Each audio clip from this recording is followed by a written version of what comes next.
Je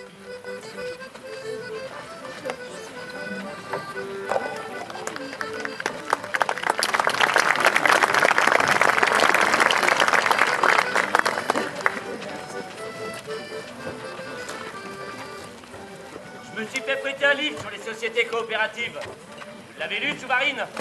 Des conneries. Je préfère lire ce journal que je reçois de Genève. Le combat. Encore un de vos livres anarchiques. Tiens, en fait, j'ai reçu des nouvelles de Pluchart. Nous correspondons depuis quelques mois. Il a créé une association pour les travailleurs pour faire valoir leurs droits devant les patrons, d'après les idées d'un certain Karl Marx. Et où en est-il alors? Eh ben, il en est que l'association en question marche plutôt bien. On y adhère de tous les côtés, paraît-il. Et qu'est-ce que vous en pensez, vous, Souvarine, de cette société? Encore des conneries.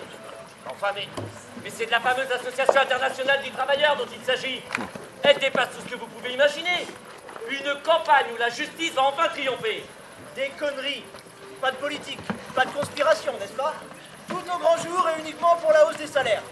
Mais fichez-moi la paix avec votre révolution. Allumez des feux aux quatre coins des villes, fauchez les peuples, rasez tout. Et lorsqu'il ne restera plus rien de ce monde pourri, peut-être en repoussera-t-il un meilleur. Toujours cette théorie de la destruction. Et alors quoi? Tu veux créer une société à Montsou? C'est ce que souhaiterait Pluchart. Il est le secrétaire de la Fédération du Nord. Il dit que l'association rend énormément de services aux mineurs qui viennent un jour à se mettre en grève. Vu la situation dans laquelle nous met la compagnie, avec ce problème de boisage, la grève est proche. Moi je vous le dis les gars, mais ça finira mal tout ça. Le problème, ce sont les cotisations. 50 centimes pour le fonds général, 2 francs pour la section. Ça n'a l'air de rien, hein. Mais je suis sûr que certains refuseront de les donner.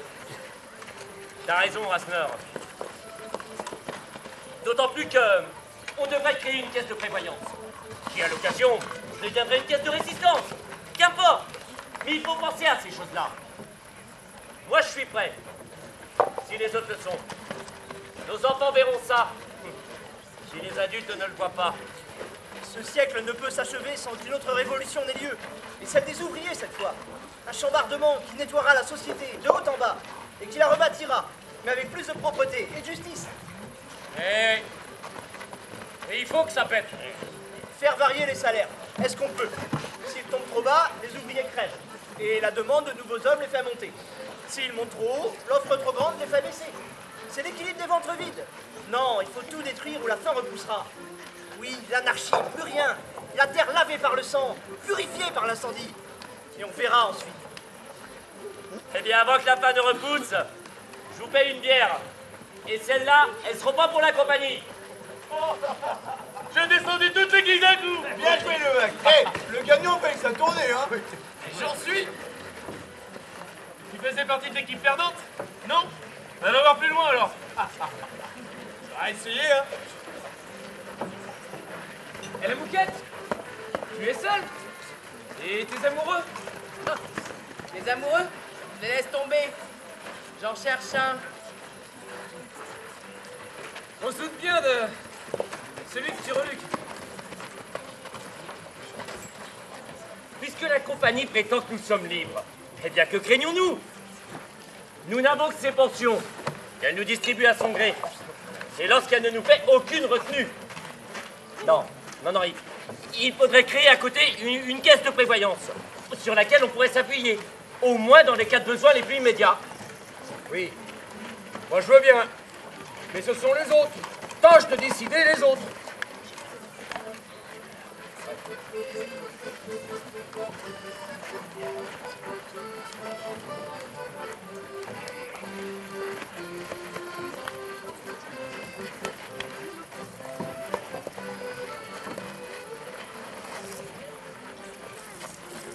Écoute-moi, Levaque. Oui, Si chaque membre met 20 sous par mois, oui. avec ces 20 sous accumulés, pour 4-5 ans, on a un magot. C'est vrai? Et quand on a de l'argent, on est fort. Et dans n'importe quelle occasion. Alors, qu'en dis-tu? Moi je dis pas non. On en causera.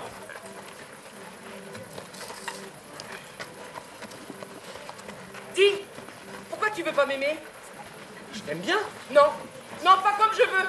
Moi, depuis le premier jour où je t'ai vu, je t'ai trouvé si gentil que si tu voulais, je serais ta servante. Je me cacherais même pour ne pas te nuire. Si, ça me ferait tellement plaisir.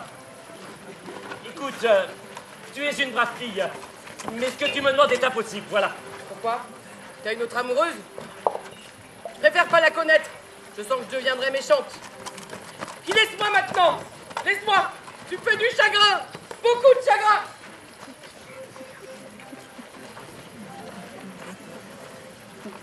S'il te plaît, fichu. Dites, à combien le faites-vous? 3 francs. Tu le veux, ce miroir?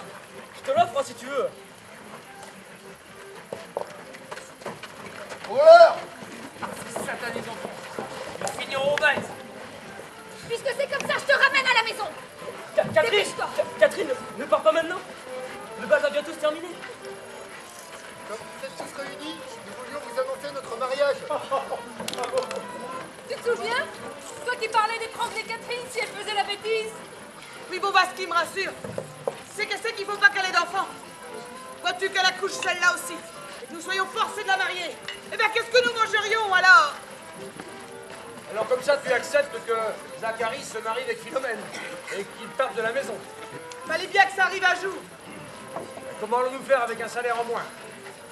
Ces enfants ingrats qui se marient un à un, abandonnant leurs parents dans la misère. Et si nous prenions un logeur? Ah oui, mais qui donc? Étienne cherche un logement. Il y aura de la place, vu que Zacharie va nous quitter. L'argent que nous perdrons de ce côté-là, nous le regagnerons en partie de l'autre côté. Si nous nous mettons en grève, tu comprends l'utilité de cette caisse. Ouais. On se fiche de la compagnie. Et on aura là au moins les premiers fonds pour pouvoir lui résister. Bon alors, tu en es? Écoute, je réfléchirai. Tu sais, quand on se conduit bien, c'est la meilleure des caisses de secours. Ben moi j'en suis. Top là. Tiens, bon toi. Il n'y a qu'une chose qui me chauffe le cœur. C'est l'idée que nous allons balayer la bourgeoisie.